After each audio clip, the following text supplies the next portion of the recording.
Hi guys, welcome to my videos. So guys, today in this video, I'm going to share something very interesting and important. So guys, IRCC has accepted new language. I mean, they have started accepting new language test for student direct stream. That is like the quicker process to get a student visa to Canada. So before I go further into the details, if you have not yet subscribed to my channel, please go subscribe right now.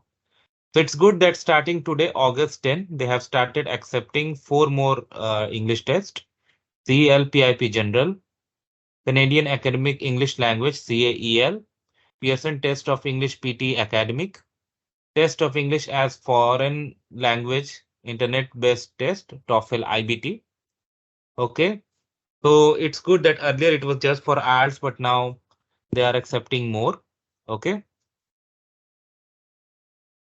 so now, if you're applying from today onwards with IELTS Academy, an overall band score, the average of all four six is required. If you have applied before today, then like six in all each skill. Okay.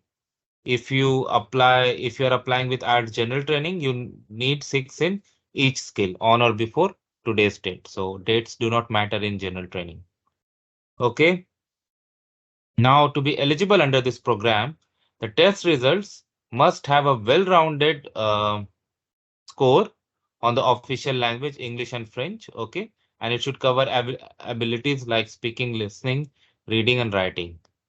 So, if you go for score 7 for CLPIP general test, 60 for CAEL test, 60 for Pearson Academic test, or 83 for TOEFL IBT, okay? So this is good. Again, there is like not every nationality is eligible for STS.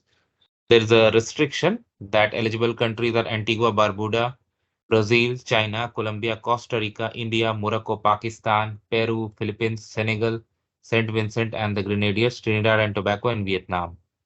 So if you are from these countries, you can apply. Okay, and other requirements apply as well, like finance and other things. But this is very important that new tests are being accepted. So thanks for watching this video, guys. Please subscribe to the channel. Thank you.